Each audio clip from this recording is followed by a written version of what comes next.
Bonjour à tous, bonjour à nos gestionnaires de fonds, bonjour à nos analystes, bonjour à nos actionnaires. À nouveau, c'est un plaisir d'avoir l'opportunité de s'entretenir avec vous, de vous présenter notre chiffre d'affaires pour l'année fiscale 2025, mais surtout partager avec vous nos objectifs sur 2028. Je vais me permettre de faire aussi également cette intro-là en anglais. So just I want to welcome you all, fund manager, analysts, and as well shareholders. In the last few sessions, we had the pleasure and the opportunity to have like some questions in English. So I just want to tell you all that like obviously we'll do the presentation in French, but at any given time, feel free to drop your questions in the Q&A box at the bottom or at the very end. We will open the microphone so that you can ask your questions and feel free to ask them obviously in French or in English. It's going to be our pleasure to address you in your preferred language. Donc, je fais rapidement. Je pense que pour la plupart d'entre vous, maintenant, vous nous connaissez. Donc, Éric Garot, je suis le directeur général de Claranova et TavantQuest. J'ai le plaisir de vous partager aujourd'hui nos résultats en compagnie de Xavier Rowe, qui est le directeur financier chez Claranova. Donc, si on regarde aujourd'hui notre agenda, la façon dont on voit cette présentation-là, on vous la fera en deux temps. Pour éviter d'ailleurs qu'il y ait trop d'allers-retours, Xavier aura le plaisir de partager avec vous notre performance en termes de chiffre d'affaires, donc le CA sur l'année 24-25, avec quelques zooms plus particuliers sur le business. Et puis, de mon côté, je vous parlerai de ce nouveau périmètre, le focus, l'avenir, qu'est-ce que Claranova 2.0 sera et quelles seront nos ambitions. Donc, sans plus tarder, à nouveau, merci à vous. Xavier, je te passe la parole.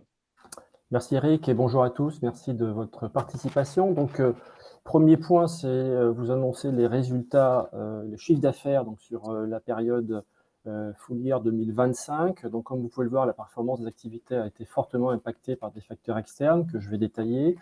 La croissance du chiffre d'affaires sur l'année est de 1%, à périmètre et taux constant. Donc, vous voyez, nous avions un chiffre d'affaires de 122 millions d'euros à la fin de l'exercice 24.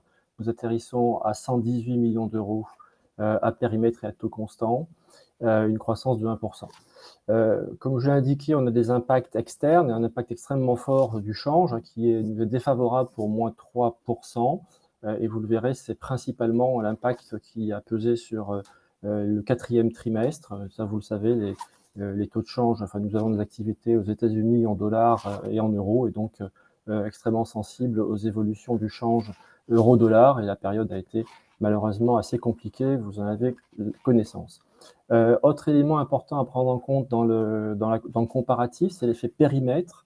Dans l'exercice 2025, nous avons un résiduel de l'activité non-core Europe qui a été cédé en octobre 2023, et donc dans le chiffre de l'année 2024, vous voyez, nous avons encore 4 mois, soit 2,5 millions d'euros de l'activité cédée donc sur l'exercice. Voilà, donc nous ne l'avons pas bien évidemment sur le quatrième trimestre, puisque ça concernait uniquement le premier trimestre et le second trimestre. Pour également information, vous le savez, aujourd'hui, ces comptes sont présentés en IFRS et en IFRS 5 pour avec une déconsolidation des divisions de Planet-Art et de MyDevice depuis Planet-Art ayant été cédé. Et MyDevice est en cours également de cession. Si on fait un zoom sur les différents impacts pour vous les détailler davantage, vous le voyez sur le quatrième trimestre, donc je l'évoquais tout à l'heure, un chiffre d'affaires qui passe de 30 millions d'euros sur 3 mois à 27 millions d'euros, avec du coup une évolution de moins 9%, et si on sort l'effet change, vous voyez que la baisse est de 4% uniquement, donc un effet extrêmement fort du change et pas d'effet périmètre sur la période. On a également moins 9 et moins 9 sur le trimestre. Même information détaillée sur le chiffre d'affaires annuel, donc nous passons de 122 à 118, soit 3% de baisse à taux réel. Si nous neutralisons le change, vous voyez, nous avons une baisse qui se limite à 1%, et elle est principalement portée par le périmètre, et le résultat final, la partie organique évolue, elle, de plus 1%. On a fait un petit document, un petit slide complémentaire pour illustrer cette fois-ci en montant les effets, ces 3 effets cumulés. Donc la croissance organique, vous la voyez, est de plus 1,4%. L'effet change, lui, pèse pour moins 2,7% et l'effet périmètre également pour moins 2%. Donc ça vous permet de voir le détail de ces différents impacts, avec en bas, on le rappelle, les évolutions très fortes sur les taux de change euro-dollar que nous avons connus en début d'exercice et en fin d'exercice. Un zoom cette fois-ci sur des données qui sont là issues de nos management reports, hein, pour vous donner la ventilation du chiffre d'affaires dans chaque activité, dans chacune de nos verticales. Donc vous voyez que Adaware pèse pour 58% du chiffre d'affaires sur l'exercice, le Soda PDF pour 29%, donc c'est relativement stable pour cette partie-là, et Inpixio est en légère diminution dans sa contribution. On rappelle toujours le non-core, l'activité non-core, puisqu'il en reste. Je vous ai parlé tout à l'heure de la cession des activités non-core en Europe. Il reste, vous le savez, une activité dite non-core aux États-Unis qui représente 7%, et c'est encore aujourd'hui 8 millions d'euros de chiffre d'affaires dans les chiffres qui sont présentés. C'était 11 millions l'année dernière, donc ça continue sa décroissance, et comme nous nous étions engagés, et nous confirmons que cette activité a toujours vocation à être cédée, et nous y travaillons. Le nouveau périmètre qu'évoquait Eric tout à l'heure, donc bien évidemment, c'est l'évolution suite à la cession de Planet Art. Et vous le voyez, on a un groupe qui vit une transformation très significative, naturellement sur le volume d'affaires, le volume d'activité, le chiffre d'affaires. Vous voyez qu'il représente 24% du précédent périmètre avant cession et 50% de sa profitabilité. Mais mécaniquement, même si le volume diminue, on se retrouve avec un chiffre d'affaires de 118 millions, le niveau de rentabilité, comme on l'estime autour de 20%, est multiplié par 2, donc un périmètre plus lisible, plus simple, et surtout une performance accrue. Toujours pour détailler l'impact de l'opération sur le groupe, le niveau d'endettement, donc nous avons, par le biais de cette opération, procédé à un désendettement massif du groupe. Ça représente, sur la base de la dette brute au 31 décembre 2024, qui était le pic d'endettement du groupe, une diminution de 108 millions d'euros, soit 68% de cet endettement. Reste aujourd'hui, vous le voyez, 3 lignes d'emprunt, un PGE, un prêt BPI et puis le prêt Shiny. Si nous regardons l'amortissement dans l'histogramme, donc vous constatez qu'il y a une disparition assez rapide des 2 premières lignes, à 1 et 1 an et demi. Reste donc Shiny, pour lequel nous avons ici identifié ou séparé, si je peux dire, le pic qui peut être capitalisé ou remboursé. Notre volonté aujourd'hui étant de rembourser ce pic à chacune de ces échéances. Et nous l'avons déjà annoncé également, de travailler sur un refinancement de cette dette pour rentrer dans des standards plus proches du profil de risque du groupe aujourd'hui. Et notamment, je vais illustrer ce nouveau profil de risque. Voilà, en vous indiquant ici que la situation financière post-opération était très nettement assainie. Alors, en orange, vous avez les données qui sont publiées, publiques aujourd'hui. Les autres données sont des estimations, puisque ces chiffres-là ne concernent pas notre communication aujourd'hui, mais et donc sont en cours d'audit. Mais bien évidemment, mécaniquement, c'est des informations qu'on peut assez facilement extraire, si je peux dire, de l'opération. Donc vous le voyez, pour un chiffre d'affaires de 118 millions d'euros, une marge sur ROC normalisée qui va être de plus 20%, je l'ai évoqué tout à l'heure, plus ou moins 20%. Un résultat financier nettement maîtrisé. Je vous rappelle que nous avions des résultats financiers extrêmement impactants dans les années précédentes, liés au coût de la dette, à la charge de la dette, mais également aux effets de capitalisation que nous subissions sur notre dette initiale d'Océane. Et aujourd'hui, le niveau de charge financière va être drastiquement réduit. Mécaniquement, nous allons retrouver des résultats nets positifs. Nous étions en résultat net négatif depuis plusieurs exercices. L'endettement en bas à gauche, j'en ai parlé, donc il y a aujourd'hui qui s'élève à 50 millions d'euros en dette brute, très nettement réduit. Une trésorerie aux alentours de plus 10 millions d'euros qui est plus ou moins le standard aujourd'hui qu'il faut attendre sur le groupe, puisqu'on n'a plus un phénomène aussi saisonnier que nous pouvions connaître avec les activités de Planétar, donc plutôt une activité stable et une trésorerie qui a vocation à le rester. Également une reconstitution de nos capitaux propres qui reviennent en territoire positif. Hein. Nous étions malheureusement depuis 2022 en situation de capitaux propres négatifs. Donc là, on retrouve des capitaux propres très nettement positifs. Et puis le désendettement que j'évoquais tout à l'heure nous positionne à un effet de levier de plus ou moins 1,5% qui est tout à fait dans les standards de notre activité. Merci, Xavier.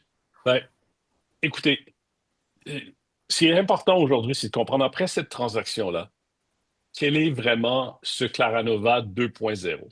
Quelle est cette nouvelle histoire? Quelle est l'image qu'on crée maintenant de la société et comment on la voit évoluer dans le futur? Donc, juste pour rappeler un peu à tout le monde, maintenant, c'est qui nous sommes? Ben, nous sommes un pure player de l'édition de logiciels. Évidemment, c'est plus de 200 salariés, c'est une distribution dans plus de 160 pays.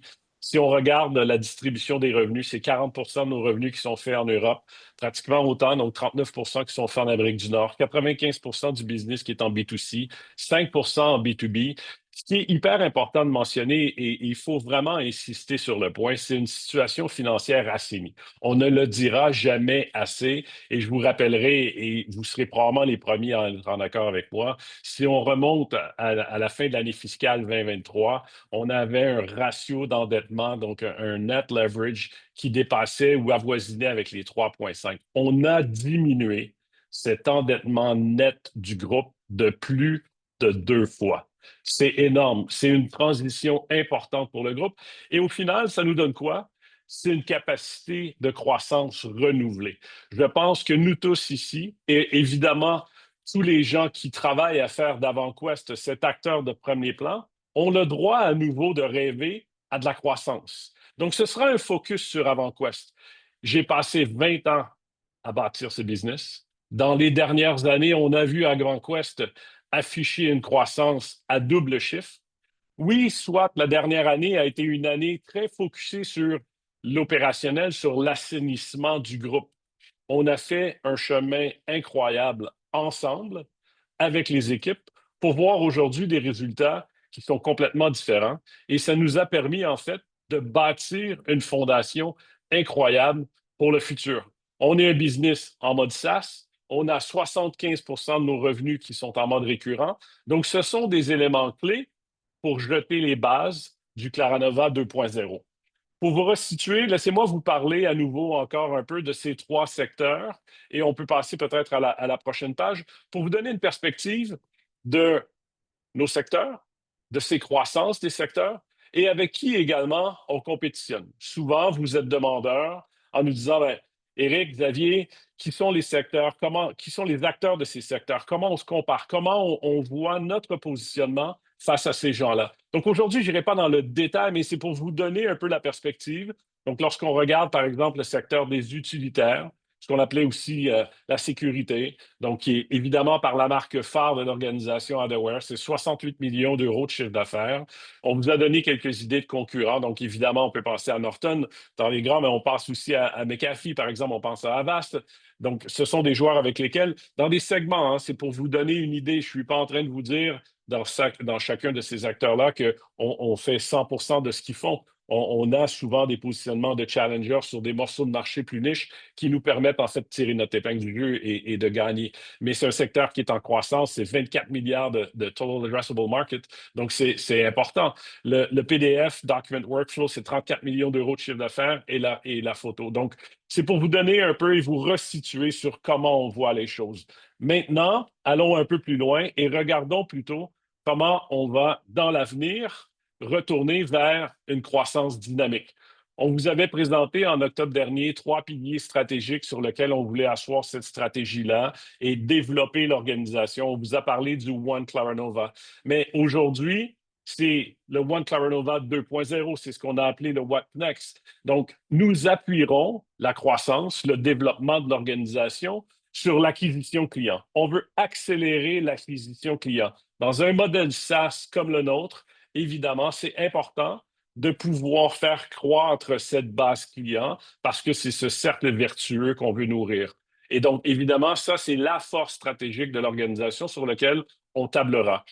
On ne fait pas ça juste parce qu'on est bon à faire de l'acquisition. On a aussi cette capacité à développer de nouveaux marchés. Donc, on vous a déjà parlé d'IA dans le passé. On intègre l'IA dans nos façons de faire et aussi avec notre technologie, ça nous permet d'aller un peu plus loin.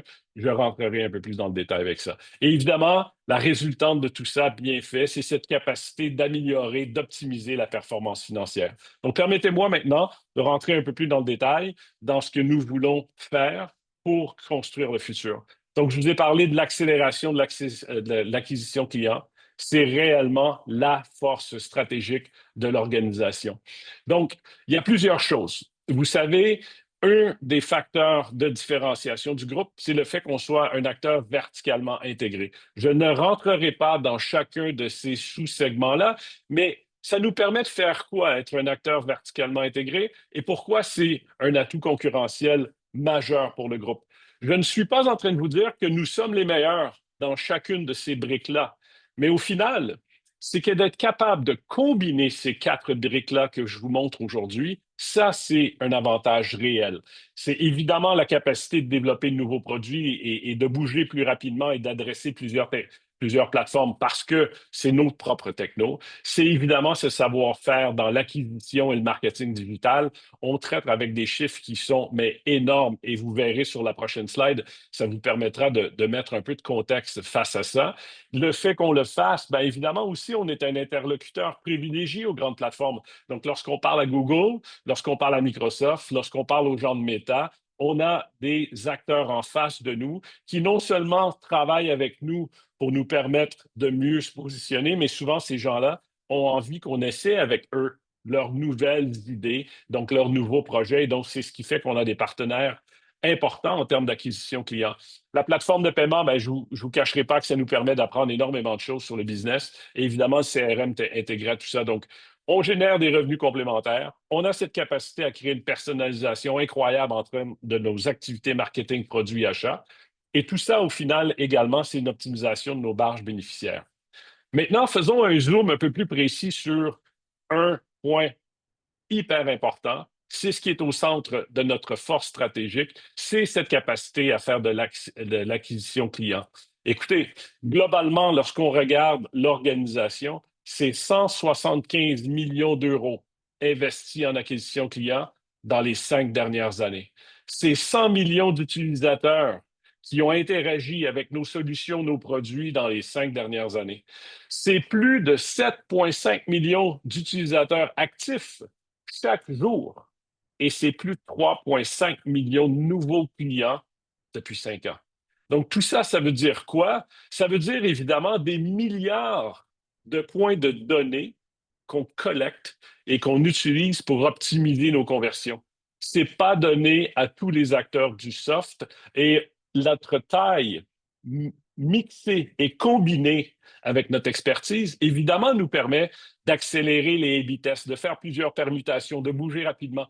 On gère plus de 7500 digital assets, que ce soit sur le web mobile, des vidéos, du display, etc., qui nous permettent en fait d'adresser une multitude de clientèle potentielle, de marché, et à ce moment-là, de développer cette expertise-là. Ça nous permet, et on partageait rapidement avec vous, cette capacité d'essayer de nouvelles choses, de tester, d'améliorer. C'est le mindset. Pour les gens qui me connaissent, bien évidemment, comment on développe un business comme celui d'AvantQuest, comment j'ai développé ce business-là depuis 20 ans, bien, c'est cet esprit un peu de compétition. C'est toujours cet esprit de vouloir faire mieux. C'est oui, en quelque part, la frustration, en fait, de ne pas battre le dernier test. Mais c'est aussi ce qui fait que le lendemain, on se réveille avec une nouvelle idée pour faire mieux. Tout ça, au final, ben, c'est avec une perspective. C'est toujours d'améliorer nos coûts d'acquisition client, le CAC. Mais le CAC net, il est important aussi. Dans cette expertise qu'on a en interne, bien évidemment, c'est des marges qui sont bénéficiaires, qui sont meilleures pour nous. Il y a beaucoup de gens qui font affaire avec des agences marketing, avec plus ou moins de succès dans certains cas, pas toujours évidemment avec le même focus et la même attention aux résultats. Et de plus, ces gens-là paient par-dessus leur budget marketing 5, 7, 10, des fois 15, 20 pour frais de gestion. Ben, chez nous, Ça, c'est un retour dans nos marges. C'est un retour dans nos CAC. Ça nous permet de faire mieux. Donc, évidemment, au final, on a de meilleures marges, on comprend mieux les clients, mais on a des synergies aussi à travers cette connaissance et les différents business pour adresser de nouveaux marchés, de nouveaux cibles.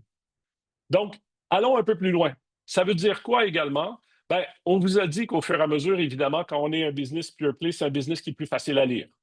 Ben, aujourd'hui, on partage des KPI avec vous. Euh, on vous partage des KPI qui sont globaux sur le business. Évidemment, c'est une combinaison entre les différentes catégories, que ce soit par exemple les utilitaires, la photo, le PDF, ce sont une combinaison de marchés. Donc, mais c'est pour vous donner une perspective. On a un LTV CAC de 2,47 comme ratio. L'objectif des équipes, c'est qu'on veut l'améliorer. On veut dépasser 3. Le net churn, pour que vous compreniez, en fait, c'est le taux de désabonnement net annuel moyen. Ce qui veut dire qu'un net churn négatif, c'est qu'au final, la transposition de ce résultat-là, c'est que notre base client, elle augmente. Elle augmente d'année sur année. Bien évidemment, on veut faire mieux et c'est d'aller à moins 10 et plus, donc supérieur à moins 10 pour accélérer. Donc, lorsqu'on parle d'accélération de croissance, bien évidemment, c'est d'être capable de générer plus de nouveaux clients parce qu'au final, on va nourrir ce cercle vertueux-là. On vous a parlé d'ARR, 75 bien, c'est de continuer, en fait, à pousser cette métrique-là un peu plus loin et de dépasser les 80 Donc, à nouveau, pilier stratégique, acquisition client, force de l'organisation depuis 20 ans, et c'est ce qu'on met de l'avant pour retrouver de la croissance en arrière de cette nouvelle mouture de l'organisation. Maintenant, bon, lorsqu'on sert et on exécute sur cette force stratégique-là, combiné avec cette capacité de conquérir de nouveaux marchés, bien évidemment, on continue à faire du progrès et de nourrir nos ambitions de croissance. Regardons un peu plus loin. J'ai parlé à quelques occasions, évidemment, et je vous l'ai dit, on a un business aujourd'hui beaucoup plus B2C, hein, et ou essentiellement B2C, 95 de nos revenus.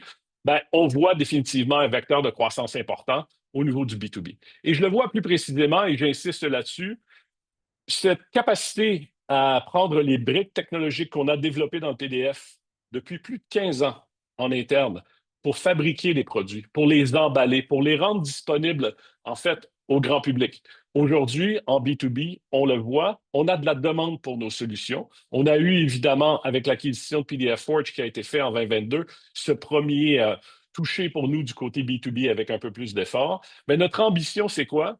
C'est d'être l'alternative de référence à Apprise. Pour ceux qui ne connaissent pas Apprise, évidemment, Apprise est une organisation qui a été mise en place par Thomas Bravo, mais c'est la référence aujourd'hui au niveau de la gestion documentaire en PDF pour le B2B. Donc, nous, ben, on entend quoi dans le marché aujourd'hui? On entend qu'évidemment, ils ne sont pas toujours bons sur tout. Il y a des opportunités pour nous d'aller combler des morceaux de clientèle, de marché qui ne servent pas bien.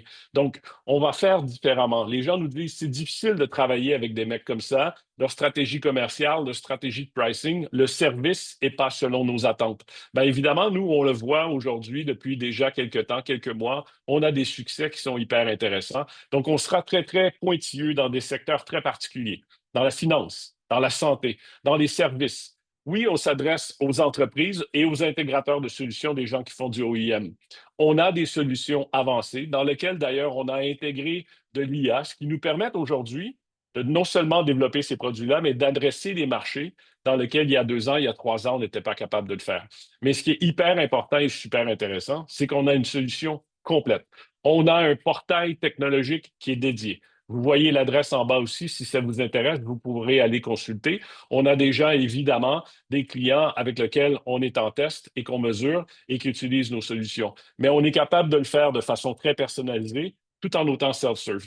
Donc, le fait qu'on puisse faire ça, pour nous, ça reste un avantage concurrentiel important, un axe de développement important.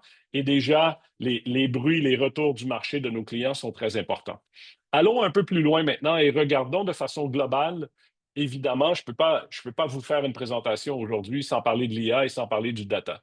J'ai relié avant, un peu plus tôt, la quantité de data points avec lesquels nous traitons. C'est énorme. Mais ces data points-là, en fait, c'est effectivement au cœur de notre amélioration de l'acquisition client. C'est cette capacité à améliorer les conversions, améliorer la fidélité, les LTV. Donc, tout ça a une valeur énorme pour l'organisation parce que, évidemment, on vient nourrir à nouveau nos connaissances, notre expertise et la capacité de réinvestir en allant plus loin au niveau de l'acquisition client. C'est de développer de nouveaux produits avec l'IA. Le Doc IA, c'est hyper important au niveau du PDF. C'est l'analyse, c'est l'exploitation de données documentaires. Mais ce n'est pas que en PDF. C'est la capacité de le pousser plus loin. C'est la capacité de traiter toutes sortes de documents, d'avoir un input, d'avoir à l'intérieur des process, donc des workflows, des connecteurs qui s'adaptent à différents types d'industries, plus particulièrement ceux que je vous ai présentés sur la slide auparavant. Et tout ça pour aller plus loin et pour tout simplement simplifier la vie des entreprises qui vont utiliser nos solutions, mais en même temps, de le rendre beaucoup plus difficile pour eux de passer à une autre solution et de nous déconnecter. Et donc ça, on utilise l'IA aussi pour simplifier et accélérer ces processus-là. On vous avait parlé l'an dernier, on vous a fait une petite démonstration également, entre autres, d'un point de vue B2C plutôt, de comment on pouvait interagir avec les applications, avec des prompts et l'IA. Aujourd'hui, on est en test et on teste certains concepts sur des modèles conversationnels. Donc, ça permet à l'utilisateur d'échanger avec fluidité avec son application et de faire des tâches, des fois, qui sont plus complexes ou certaines fonctionnalités plus difficiles à l'intérieur de l'application. Et c'est l'IA qui assiste à faire ça. Et ça fait quoi au final? Bien, évidemment, meilleure satisfaction clientèle, meilleur engagement, meilleure conversion. Mais l'IA, c'est pas que dans les produits, c'est aussi dans nos façons de faire. L'IA, c'est au cœur de notre productivité. C'est 25 de notre code qui sera généré par l'IA. Ça veut dire quoi? Ben, ça veut dire évidemment du développement et une mise sur le marché accélérée, mais ça veut dire aussi au final des technologies plus efficaces, mais surtout à moindre coût. Donc, l'IA sert à faire du développement, mais sert aussi à améliorer les performances. C'est l'accélération des chatbots. On s'est donné comme objectif une réduction des coûts de service client, plus ou moins 1 million d'euros annualisés d'ici 2028, mais c'est aussi cette capacité, et on teste aujourd'hui, et c'est hyper intéressant, de faire des ventes croisées automatisées. L'IA, bien fait, est en interaction avec nos clients. Mais ce n'est pas que de servir le client, c'est d'utiliser toute l'intelligence et la data avec l'IA pour proposer des ventes croisées, des produits additionnels. Donc, nous avons dans nos objectifs de générer plus de 2 millions d'euros en 2028 par des ventes croisées dans nos processus. Allons maintenant sur le troisième pilier. Tout ça, bien, évidemment, ça doit nous donner une perspective différente. C'est d'optimiser la performance financière de l'organisation. Donc aujourd'hui, je vais vous donner, et on peut déjà passer sur le prochain slide, je vais vous donner un peu cette perspective, comment on voit le Claranova 2.0 sur 2028. Je vous ai dit, on avait passé depuis déjà un fort endettement à environ 3,5 à aujourd'hui, qui sera plus ou moins aux alentours de 1,5. C'est beaucoup d'efforts. C'est des efforts qui ont été faits à plusieurs niveaux. Mais c'est des efforts aussi qui ont été faits, en quelque part, malheureusement, dans certains cas, au coût ou au prix de la croissance ou du potentiel de l'organisation. Pourquoi? Vous le savez tous, une dette compliquée, dispendieuse, et donc de placer le curseur entre croissance et profitabilité, ça reste un exercice d'équilibre pas simple à faire. Donc aujourd'hui, ce qu'on vous dit, c'est qu'on fera de la croissance. Donc c'est une montée en puissance. On s'est donné un objectif de faire un chiffre d'affaires entre 150 et 160 millions d'euros. En termes de profitabilité, donc de ROC normalisé, évidemment, une forte rentabilité. On dit entre 23 et 25 de marge opérationnelle. Vous savez, secrètement, et aujourd'hui, je vais pas rentrer dans le détail, mais c'est important de comprendre, lorsqu'on a des discussions avec des gens dans notre secteur, que ce soit des fonds d'investissement, que ce soit des partenaires financiers potentiels, et on regarde dans le monde du SaaS et on nous compare, il y a souvent une règle d'or, on fait référence à la règle du 40. La règle du 40, c'est cette combinaison, en fait, entre la croissance annualisée et en additionnant les marges opérationnelles pour tendre vers ce 40-là. Donc, évidemment, je vous dirais, on me donne un objectif, je me relève les manches avec les équipes, et pour moi, c'est un objectif qui est louable. On a, en termes de gestion management, flirté et même fait mieux que cette règle du 40 dans le passé. Aujourd'hui, l'objectif de Claranova, c'est d'y retourner. Et donc, évidemment, lorsqu'on se donne ces objectifs-là, c'est avec secrètement en tête d'être parmi ces meilleurs de classe. Les meilleurs de classe dans notre business aujourd'hui, et même dans des business similaires, tendent vers la règle du 40. Et donc, c'est ça qui stimulera les équipes. Mais en plus de ça, évidemment, il faut bien entendu continuer à gérer notre endettement, notre ratio d'endettement. Donc, on vise évidemment un endettement sain. On continuera à déleverager l'organisation. On aura comme ratio ou levier net moins d'1. Donc, laissez-moi rapidement vous donner quelques exemples sur quoi on travaille et comment tout ça se décline. L'amélioration des résultats financiers, ben, c'est réduire les coûts opérationnels du groupe. On y voit ici, grosso modo, un saving d'environ 1 million d'euros par année. Euh, Évidemment, on n'a pas la même taille et on n'a pas tout à fait nécessairement les mêmes besoins. J'aime beaucoup la simplification. Dans la simplification, il y a aussi plus de focus, il y a moins de distraction. Donc, on va simplifier l'organisation et la structure juridique du groupe. On vous l'a dit, évidemment, nous sommes, et c'est un objectif, convaincus et on avance sur la cession des activités non-core aux États-Unis. Ça représentera une perte de chiffre d'affaires de 8 millions d'euros. Par contre, lorsqu'on regarde au final la contribution et tout ça, c'est plus ou moins l'amélioration du ROC de 1%. On va maximiser la capitalisation et les subventions R&D. On parle d'innovation, on parle de IA. Ben évidemment, il y a des gens qui travaillent sur de nouveaux concepts, on fait des tests, etc., tout ça. Oui, on peut capitaliser, mais bien entendu, on ira chercher aussi des dollars ou des euros qui nous seront bien utiles pour réinvestir dans le business. Au final, on vous a parlé aussi à quelques occasions des rapports déficitaires. On nous a dit, ben, écoutez, vous payez évidemment où vos taux d'imposition sont encore trop élevés. Ben, on pose les actions. On a déjà débuté et commencé à poser ces actions-là pour diminuer en fait notre taux d'imposition moyen à travers l'organisation. On va également continuer à poser des actions pour minimiser l'impact de taux de change. On l'a fait cette année un peu, dans une bien moindre proportion. Évidemment, ça restera un point important dans l'amélioration de nos résultats financiers. Je vous le dis, je le sais, on vous a entendu, on en a parlé. Ce n'est pas un secret. L'objectif reste le refinancement de la dette Cheney à court terme. Et j'insiste à court terme. Donc, on verra. Mais bon, sur une base annualisée, on voit des économies potentielles de l'ordre de 2 à 3 millions par année. Donc, tout ça, ben, c'est un gain annualisé entre 3 et 5 millions d'euros, juste sur, évidemment, une gestion très saine, mais très opérationnelle du business. Allons un peu plus loin maintenant. Pour moi, il y a 3 axes importants sur la création de valeur. Un, je vous l'ai dit, et on répétera, mais bon, c'est hyper important, c'est une organisation désendettée. C'est complètement une autre situation. C'est 2 ans où on a vu un retour complet. C'est 68 de réduction de dette depuis le 1er juillet. C'est également 50 moins de poids des frais financiers.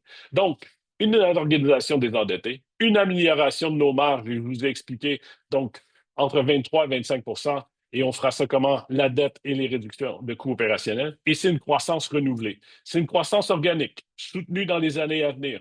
Et on regarde sur un taux de croissance annuel moyen de 8 à 11 Cela ne sera pas linéaire.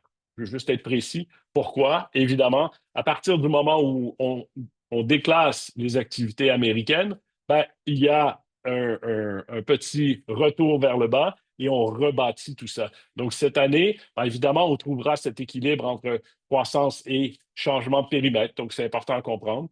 Mais c'est aussi doubler le poids du B2B à l'horizon sur 2028. Et évidemment, comme je l'ai dit d'entrée de jeu, je n'insisterai jamais, le focus sur l'acquisition client et les KPI stratégiques de l'organisation. Et donc, ces 3 thèmes-là, réduction de dette, amélioration des marges, croissance renouvelée, c'est ce qui sera au cœur de nos objectifs de création de valeur. La croissance sur la rentabilité, ben, si on y revient, hein, vous voyez, je vous fais ça rapidement. La croissance du chiffre d'affaires, c'est un objectif de passer de 118 millions à une fourchette entre 150 et 160 par 2028. Et l'amélioration de la rentabilité, c'est d'avoir un ROC normalisé qui aujourd'hui sera à plus ou moins 20 et qui passera de 23 à 25 sur l'horizon 2027-2028. Donc voilà, voici comment on voit Claranova 2.0 avec cette énergie, avec cette conviction, avec cette envie non seulement de prendre ce qu'on a fait le mieux dans le passé et de le décupler pour aller beaucoup plus loin. Ben, c'est comme ça qu'on créera tous ici à l'entour de la table, avec énergie et passion, cette nouvelle mouture de Claranova. Merci beaucoup. Donc, on peut passer maintenant à la session de questions-réponses. On a déjà des questions dans le chat. Oui, il y en avait une, la première, je pense que c'était avant que je ne dévoile certains slides plus détaillés. La question était 122 millions versus 118, c'est plutôt une chute de 1%, donc je confirme, c'est bien à taux réel une chute de 1%, mais détaillé de l'effet change et détaillé de l'enjeu périmètre, toutes choses égales par ailleurs, c'est pour ça que j'évoquais cette croissance de 1%. Une chance de l'avoir détaillé tout à l'heure. Il y a un sujet également concernant une version en effet d'Adaware qui n'est pas en ligne. Alors je profitais de l'échange d'Eric pour interroger les équipes.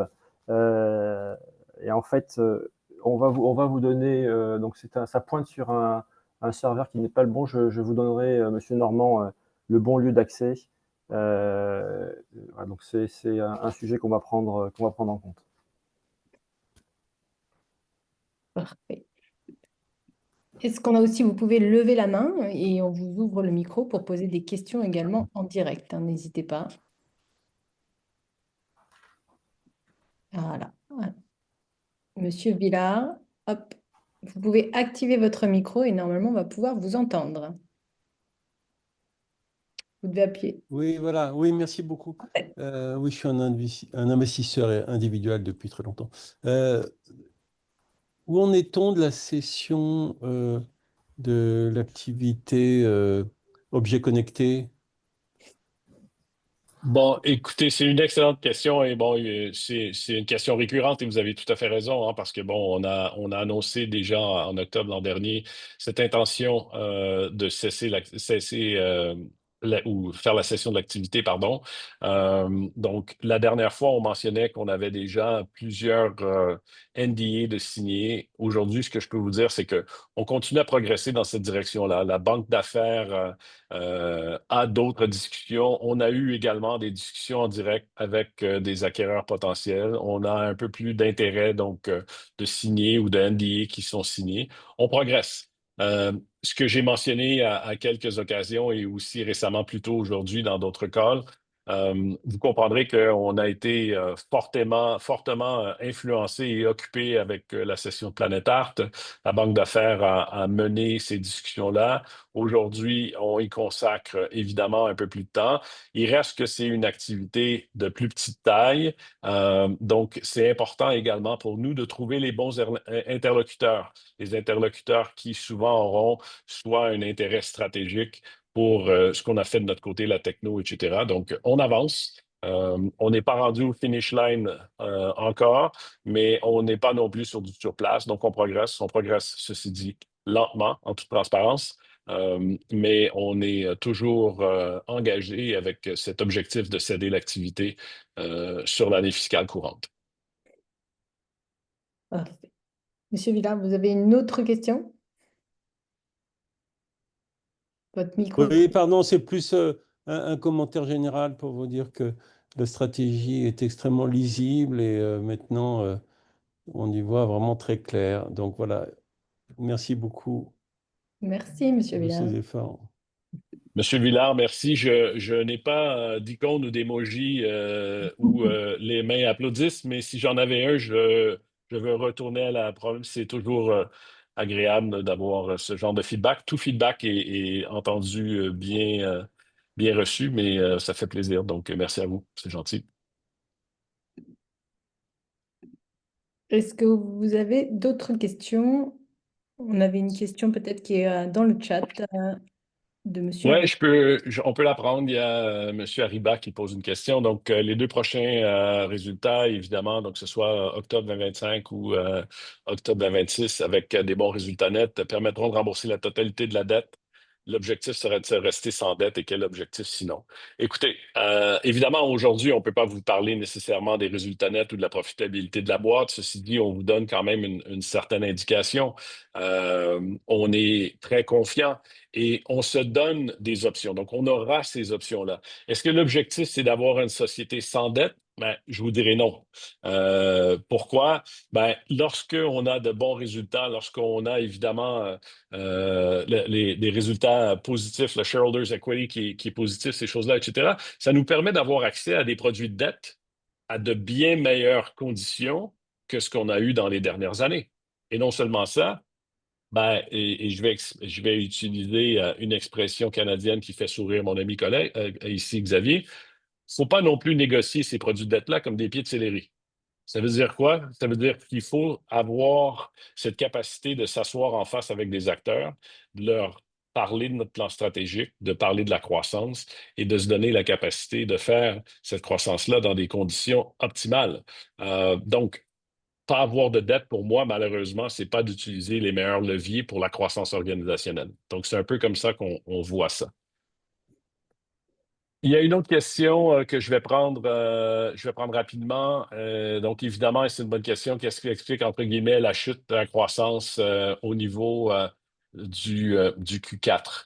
Je vais être très direct, on en a parlé plus tôt. Je vais juste vous donner certains indicateurs pour que vous comprendrez. Mais bon, évidemment, avec cet engagement de remboursement de dette, de diminution de l'endettement du groupe, je l'ai dit à quelques occasions, c'est de trouver le curseur. Et c'était de trouver le curseur et cet équilibre entre ben, croissance, acquisition client, investissement marketing et d'allouer les ressources, et que ce soit les ressources temps, mais aussi les ressources financières de l'organisation au bon endroit. C'est ce qu'on a choisi de faire au Q4. Évidemment, il y a des performances business qui ont été un peu plus compliquées que d'autres, mais je peux vous partager, entre autres, parce que j'aime bien le faire et c'est mon rôle de vous partager certaines bonnes nouvelles sur le Q4. Vous savez, tout le business utilitaire sous souscription, où je vous ai dit, on a investi énormément sur la techno et tout, etc. Mais ce business-là, il a continué à croître sur le Q4. Donc, on a fait une progression et je vous parle de données de gestion management en dollars américaines. Donc, faut regarder les choses en tête. Mais on a fait une progression business net de 4 sur ce segment-là. Le segment PDF, on a eu aussi cette année certaines difficultés. Pourquoi? Parce qu'on a investi un peu moins en dollars marketing, on a investi sur des investissements produits, du développement des briques technologiques, tout ça. Mais donc, le secteur PDF, dans le Q4, a eu une progression de 3. Donc, c'est pas tout qui a. Et donc, il faut comprendre évidemment que, bon, la photo continue pas nécessairement à nous donner et répondre à nos attentes. Par contre, au final, l'arbitrage, c'est que bien qu'il y a eu une baisse, et on l'a vu, on a eu une baisse à double chiffre, on a diminué en fait à double chiffre nos investissements en marketing sur le Q4. Donc voilà, c'est un principe de vase communicant. On a choisi de jouer le curseur plutôt de travailler et d'envisager une meilleure profitabilité ou rentabilité sur le Q4.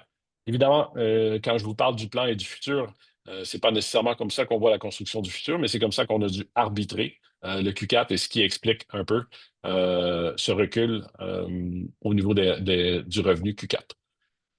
Je vais prendre la suivante, donc qui concerne l'IFRS 5. Pendant combien de temps peut-on avoir une société à l'activité ACD? Donc en général, on bascule.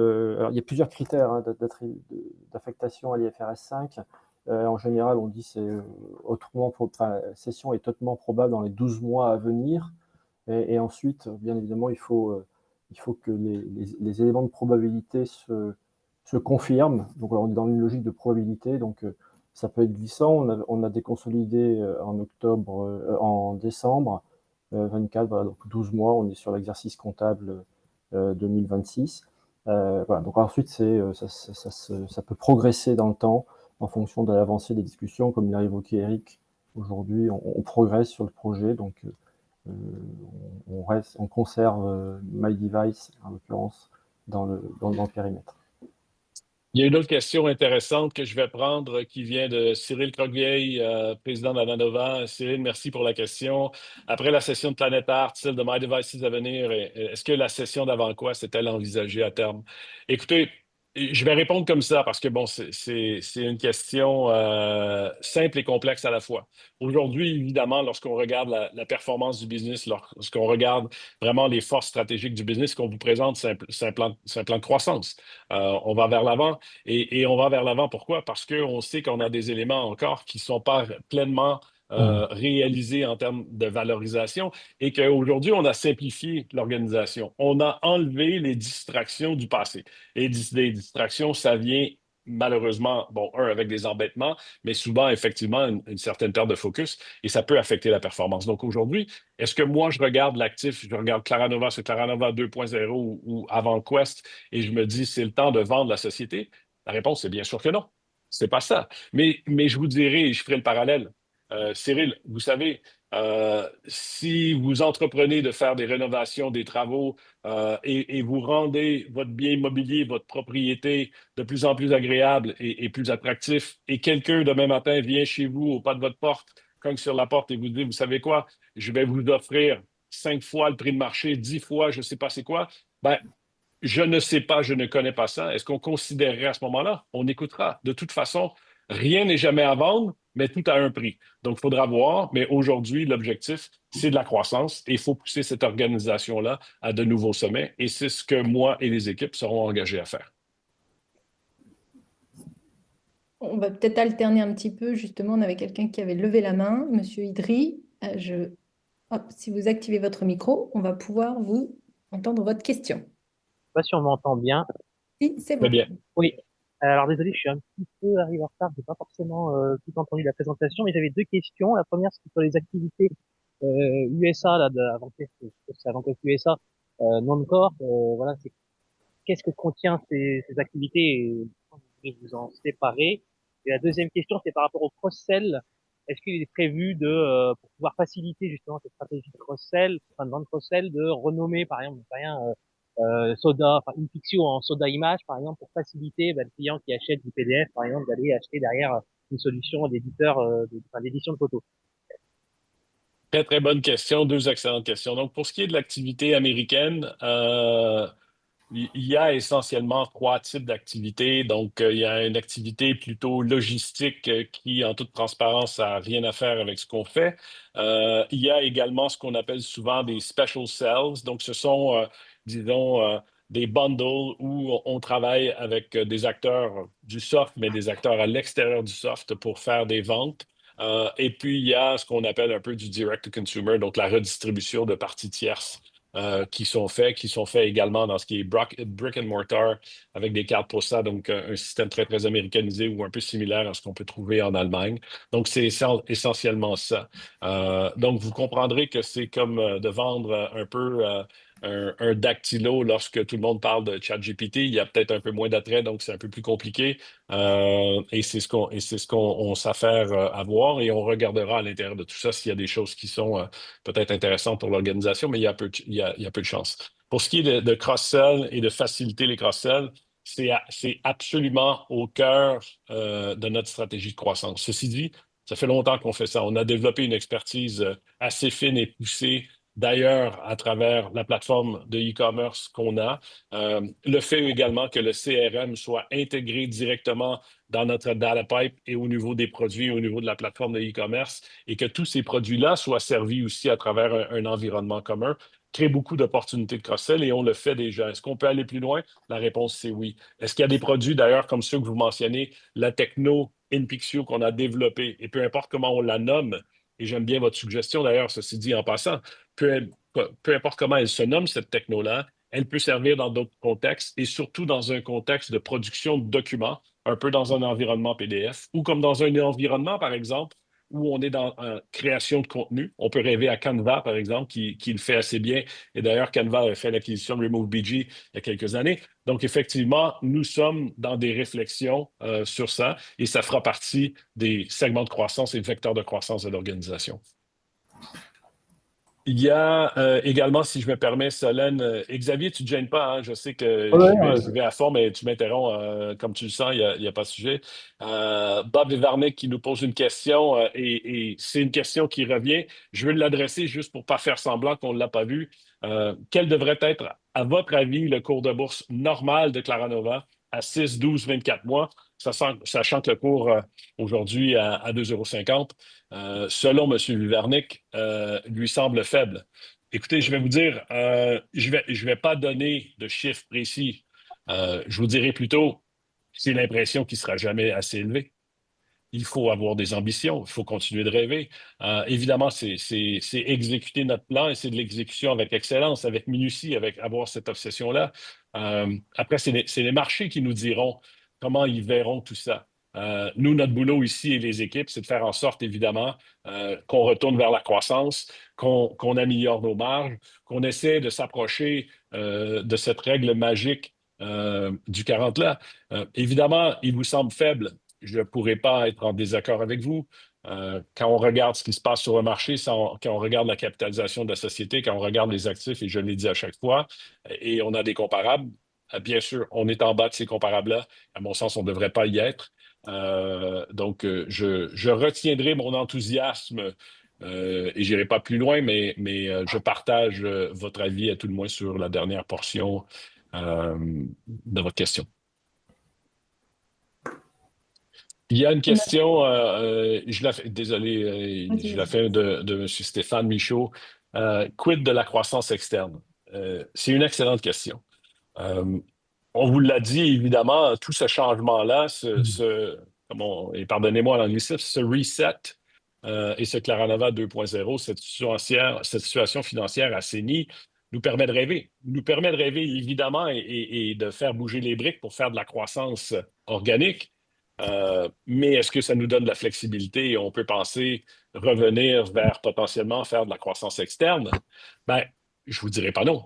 Sauf qu'aujourd'hui, évidemment, est-ce qu'on va bâtir dans nos plans, dans nos projections, des chiffres et vous présenter quel serait ou quel pourrait potentiellement être le profil de l'organisation avec la croissance externe? Non, on va se garder une petite gêne. On n'ouvrira pas le kimono complètement. Mais bon, lorsqu'on parle de renégociation de dette, lorsqu'on parle de fonds propres reconstitués, ce sont tous des éléments à la base qui nous permettent effectivement de rêver potentiellement à cette capacité de faire de la croissance externe. Donc, est-ce que c'est notre boulot, moi, Xavier, les équipes, de toujours garder un peu, voir ce qui se passe dans les marchés, est-ce qu'il y a des opportunités, est-ce que les opportunités font sens, est-ce qu'ils s'inscrivent dans la stratégie d'AvantQuest? On fait ce boulot-là. Donc aujourd'hui, on ne vous dit pas qu'on fera, on s'est donné les capacités de le faire. On fait aussi cette analyse stratégique de façon régulière sur l'organisation. On le fait également avec notre conseil d'administration. Donc, c'est ongoing discussion. Donc, ça fait partie des choses qu'on regarde. Et puis voilà. Je vais prendre la suivante. Sur le ROC, en fait, la question était de savoir si la progression du ROC était linéaire à horizon de 2028 sur la période. Donc, en fait, on a bien évidemment comme objectif d'avoir une croissance régulière, mais il faut tenir compte des informations qu'on vous a données, qui étaient que mécaniquement, la cession de l'activité non-core US, qui, on l'espère, va se produire rapidement, créera un trou. Voilà, donc c'est plutôt une logique... on va absorber ces 8 millions d'euros et puis ensuite une progression linéaire telle que vous l'avez vu dans la présentation. Question aussi un peu sur les stratégies commerciales de M. Millard. Quelle est la stratégie globale de prospection des clients en B2C versus le B2B et la prospection terrain par des commerciaux ou plutôt un plan de com via différents médias? Il y a deux choses. Je vous ai parlé évidemment de la force stratégique du focus et de l'acquisition client. Ça se décline tout autant au niveau B2C que B2B. Aujourd'hui, évidemment, il y a un changement important. Auparavant, on parlait des engins ou des moteurs de recherche. Aujourd'hui, on parle de plus en plus de Generative Engine Optimization. Pourquoi? Juste faire de l'acquisition client en faisant l'arbitrage et en achetant des mots-clés, ce n'est plus suffisant. On a besoin d'autres éléments et lorsqu'on regarde aujourd'hui, vous tous, je suis persuadé, vous passez du temps sur Bing, Microsoft ou sur Google et sûrement sur ChatGPT et autres, il y a de nouveaux éléments qui constituent maintenant cette accessibilité à de l'inventaire, de pouvoir rejoindre les clients. Donc, c'est une combinaison de facteurs qui viendront évidemment influencer notre stratégie globale de prospection en B2C. Donc, oui, c'est de l'investissement marketing important. C'est également du contenu. C'est la qualité du contenu qu'on produit. C'est la qualité des produits qu'on fait. C'est de travailler avec le client également pour aller chercher, par exemple, et de promouvoir les NPS. Donc ça, il y a beaucoup de ça. Et lorsqu'on regarde du côté B2B, il y a évidemment de ça. C'est du contenu encore plus pointu. Il y a du white paper. Il y a des cas. Il faut expliquer dans quelle situation ou dans quel type de workstream et de workflow le produit et son bénéfice, ces choses-là. Il y a également aussi des commerciaux. Effectivement, on a une équipe à l'interne. Ceci dit, ce n'est pas des commerciaux qui partent comme on pouvait imaginer il y a 20 ans, il y a 30 ans, avec leur attaché-caisse dans la bagnole pour aller visiter les clients. Ce sont des commerciaux qui travaillent justement sur l'intégration de nos solutions avec les clients. Et donc, on a des gens qui travaillent également au Customer Success. Donc, nous avons une équipe dédiée maintenant. On a fait des embauches récemment pour travailler sur le B2B. Et avec également une équipe de développement dédiée. Donc, il y a un effort fait, clair et précis par l'organisation. Évidemment, il y a des foires, il y a ces choses-là, faut être visible. Donc, on sera visible. Et c'est une construction. Euh, et en combinant ces forces-là, c'est comme ça qu'on voit la commercialisation, tout autant au niveau du B2C qu'au niveau du B2B. B2C, je n'ai pas parlé partenaires, etc. Tout ça, bon, il y a nos propres moyens, mais on le fait également avec des réseaux de partenaires. Question que je ne vais pas éviter. L'activité Inpixio est-elle vouée à disparaître? Évidemment, lorsqu'on regarde le CA, CA en décroissance et devient embryonnaire. Écoutez, les chiffres sont les chiffres et je vais passer des torbes pour vous raconter une autre histoire. Je l'ai dit à plusieurs occasions, je ne suis absolument pas satisfait de la performance de Inpixio. Par contre, on a investi quand même dans la techno, on a de la bonne techno. Donc, il faut se poser des questions. Comment on gagne dans ce secteur-là? Comment on crée cette différenciation-là? Je vous l'ai dit à plusieurs fois, on a changé un peu la cible alentour d'Inpixio. On voit qu'il y a de l'intérêt, ceci dit. Donc, je vous ai parlé de tous ces revendeurs en ligne, des gens qui sont intégrés, par exemple, dans des plateformes comme Au Bon Coin, Vinted, etc., tout ça. Évidemment, ce sont des gens qui prennent de la photo et qui l'intègrent dans un workflow, donc il y a de l'intérêt de ce côté-là. Mais et plutôt, on a parlé un peu de plateforme, gestion documentaire, tout ça. Donc, il y a de la techno qu'on peut reprendre à Inpixio, faire différentes choses. Donc, on a encore, évidemment, espoir d'amener cette catégorie-là plus loin. Donc, je ne vais pas vous dire aujourd'hui qu'on n'y croit plus, bien au contraire. Est-ce qu'elle sera exactement dans la même forme? Je ne peux pas vous répondre aujourd'hui, mais ça fait partie de nos questionnements parce que ça fait partie également des briques technologiques sur lesquelles on a investi et qu'on peut développer et aller plus loin. Je vais prendre la suivante de M. Vinarnik sur quel devrait être le PER d'une société type Claranova. Alors, je ne vais pas vous faire une réponse de Gascon, mais au moins académique, on n'a pas de bénéfice pour l'instant, donc pas de BPA à livrer, pas de bénéfice par action. Et donc, de façon académique, je vous dirais target 10-17, qui est le standard de marché, mais aujourd'hui, on est bien loin de cette problématique. Donc, laissez-nous faire quelques bénéfices que nous ne faisons pas depuis fort longtemps, et on travaillera sur ce périmètre-là. Je prends peut-être la dette, si tu veux, Eric. Vas-y, oui. Après, on donnera peut-être la parole. Et après, on donne la parole. Donc, voilà, la question, c'était... Il lève la main depuis un petit bout de temps. Il y a plusieurs questions, pardon. Il y a plusieurs questions sur la restructuration de la dette, sur le raménagement de la dette Shiny, en l'occurrence. Donc, la dette Shiny, vous le savez, on l'a dit, elle coûte cher, en effet, même si elle est aujourd'hui très nettement réduite, plus de 45,4 millions d'euros. Premier exercice, c'est de faire en sorte de pouvoir rembourser le PIC. À chaque échéance trimestrielle.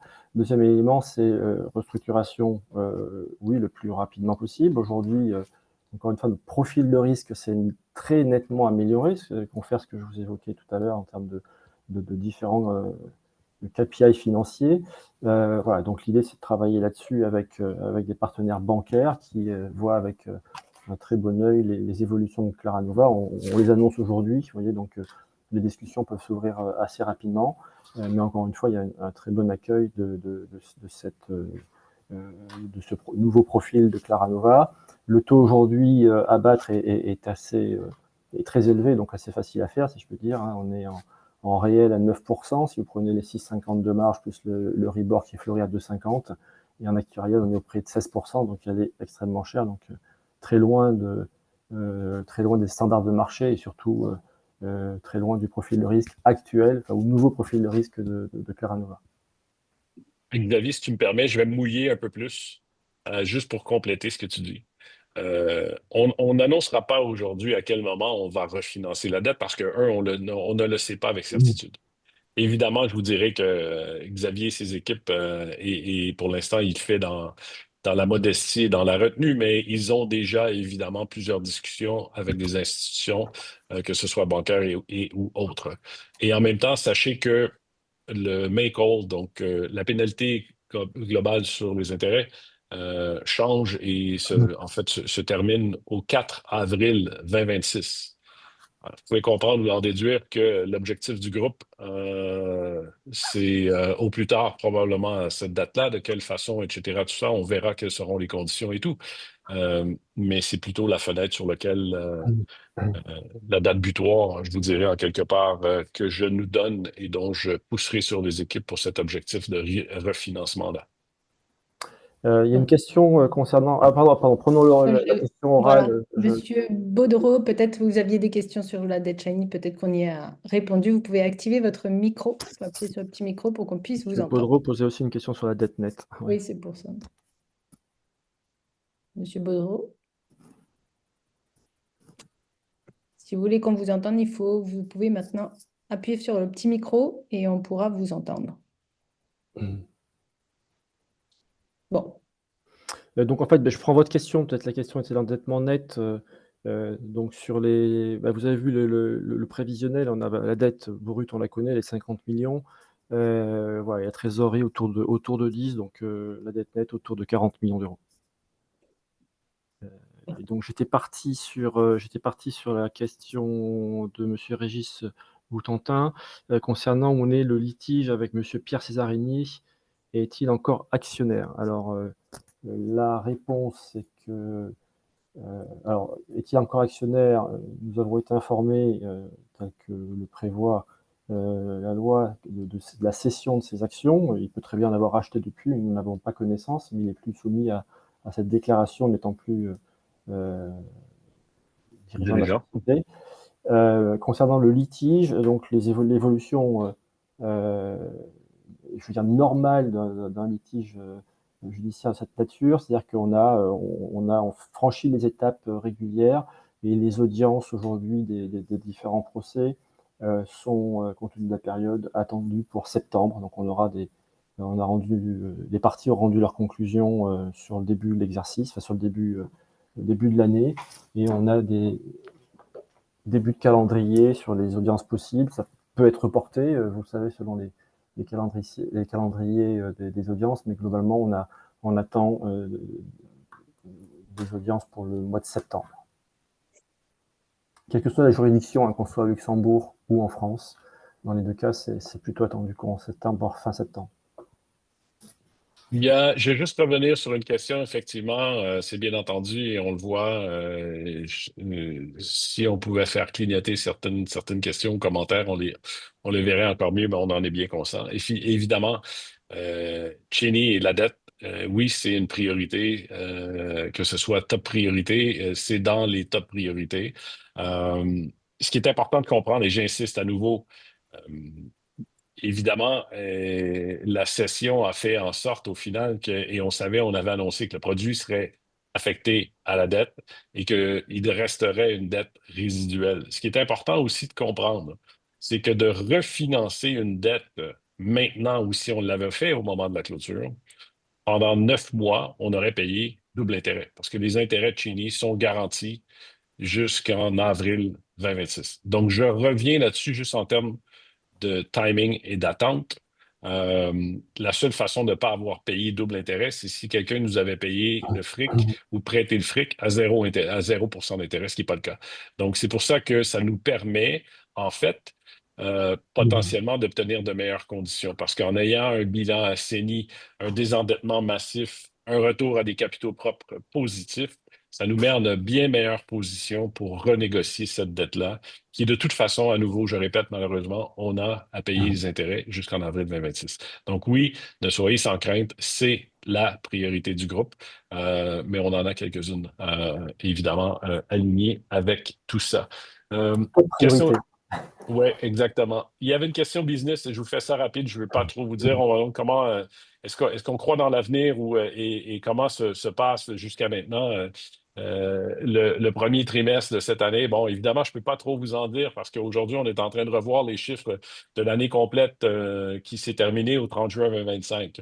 Je pense que, j'espère à tout le moins, lorsqu'on vous parle de nos stratégies, lorsqu'on vous parle des avantages concurrentiels qu'on a, ces forces qui sont, je vous dirais, sous-exploités ou qui ont été sous-exploités et qui seront en quelque part le moteur de cette croissance, bien sûr on est très, très confiant.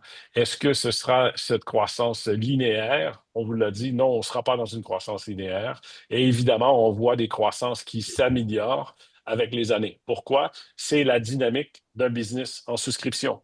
Donc, la business en souscription, on investit aujourd'hui pour évidemment faire retourner ou tourner cette roue en accéléré qui bâtit la performance de demain et d'après-demain. Par contre, ouais, je pourrais vous dire, est-ce que juillet, et aujourd'hui, vous me direz, évidemment, là, je suis au Canada aujourd'hui, à l'heure du Canada, ou bientôt 20 heures, heure européenne, Paris.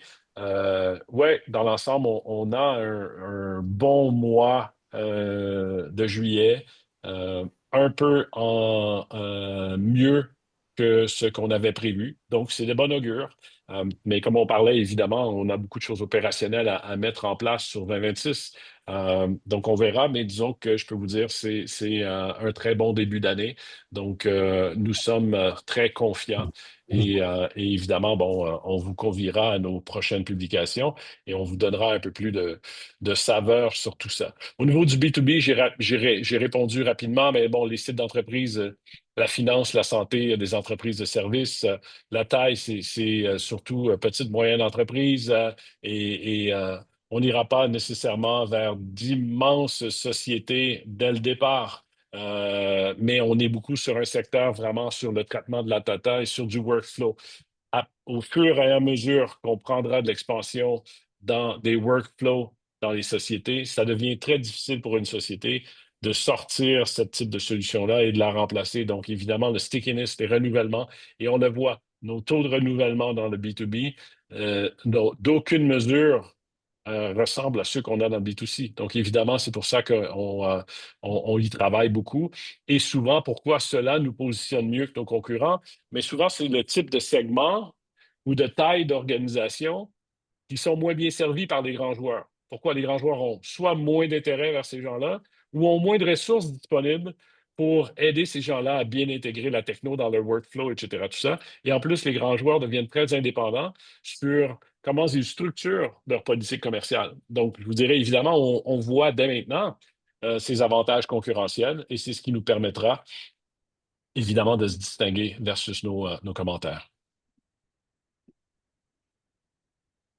Bah, on peut peut-être donner la parole. Oui, en fait, j'ai remonté le fil, donc on a répondu à tout, et donc on peut passer à la question orale. Voilà.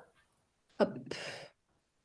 Monsieur Ben Moussa, vous pouvez activer votre micro pour qu'on puisse vous entendre. C'est bon? C'est bon. Très bon. OK. Bonsoir Soleil, Xavier et Rick. Ma question, c'est sur la croissance externe. Est-ce que vous avez déjà des cibles? Et si oui, sur laquelle des trois sociétés du groupe vous souhaiteriez faire éventuellement une acquisition? Donc, Raphaël, je présume lorsque tu parles de société, tu dois parler de secteur parce que Ouais. le groupe maintenant, oui, OK, parfait. Donc, aujourd'hui, on ne vous dira pas, et Raphaël, on ne vous donnera pas de nom ou si on a des cibles ou pas, etc. Donc, les discussions, comme je disais un peu plus tôt, elles ont lieu en interne. Évidemment, on a une vision stratégique de croissance. On est et toujours dans ce questionnement et s'assurer que la qualité de nos produits et le positionnement de nos produits stratégiquement nous permettent de gagner et de se différencier ou de venir compléter cette force stratégique qui est l'acquisition client. Donc, lorsqu'on réfléchit à des cibles potentielles, bien évidemment, dans certains cas, c'est de venir compléter ou un peu notre brique technologique, ou c'est peut-être d'aller chercher une masse de clients qui nous permettra d'accélérer la croissance. Donc, c'est comme ça qu'on réfléchit. Est-ce qu'il y a des joueurs qui cadrent ou cochent ces boîtes-là? La réponse est oui. Donc, et évidemment, après, bon, il y a plein d'autres questions. Il y a la taille, il y a le profil de profitabilité. Est-ce qu'on peut, nous, acheter moins cher et créer de la valeur rapidement? Ça fait partie aussi des questionnements, ces choses-là. Aujourd'hui, j'insiste sur le fait qu'on vous expose stratégiquement toute la valeur du groupe pour faire de la croissance organique. C'est le focus, mais bien entendu, on ne ferme pas l'œil sur les opportunités d'acquisition externe lorsqu'elles se présenteront. Merci. Merci. Merci. Merci, Raphaël. Hop. Du coup, je pense qu'on a adressé. Il y avait une question sur Oui, il y en a une toute dernière le à versement ce jour. d'un dividende. Je ne sais pas si vous l'aviez adressé ou pas. Ouais. Non, on ne l'a voilà. pas adressé, mais directement, on attend Je les crois qu'elle était bénéfices. un On l'avait peu. adressé la dernière fois, et donc l'idée c'était qu'aujourd'hui c'était pas d'actualité, c'est pas prévu, et donc il y aurait des étapes avant de se poser ces questions-là. On avait un peu répondu les fois précédentes. Il y avait une question sur la toute dernière. À ce jour, les banques peuvent-elles accepter un prêt de Claranova? La situation financière le permet-elle? La réponse est oui, hein, je l'ai dit tout à l'heure. Encore une fois, bon, vous avez une synthèse là de ce que vont être nos résultats et demain nos KPI financiers, hein, nos indicateurs financiers. Vous le voyez, ils vont tous s'améliorer nettement. Donc ça, on en discute avec les banques qui sont satisfaits de la tendance, bien évidemment. Donc oui, la situation le permet à nouveau. Parfait. Je pense qu'on a fait le tour des questions écrites. Est-ce qu'il y aurait encore des questions orales? Si vous souhaitez poser une question, levez la main. Le petit levez la main et on ouvrira votre micro.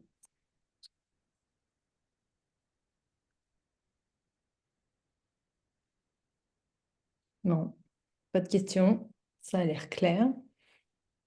Bah, à ce moment-là, je vous invite, je vous laisse le mot de la fin pour clôturer ce webinaire.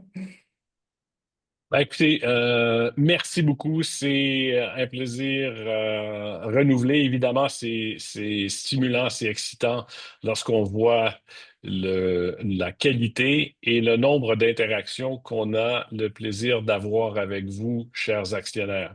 On sent évidemment votre engagement, cette passion pour la société. J'espère qu'on a réussi également à vous communiquer notre passion, nos ambitions et comment on voit le futur de cette boîte-là. Donc, sur ce, je vous remercie. Je ne sais pas si vous tous, tout comme nous, bientôt ou très bientôt, serez en vacances. Si tel est le cas, on vous souhaite d'excellentes vacances à vous, vos proches, vos familles, et on vous dit à la prochaine, tout aussi passionnément et engagé. Merci à tous. Merci à tous. Merci à tous. Et juste pour préciser, vous pouvez retrouver la présentation sur le site internet de Clara Nova. Merci. Et merci, Solène, pour ton aide précieuse. Merci. Bonne soirée à Merci. tous.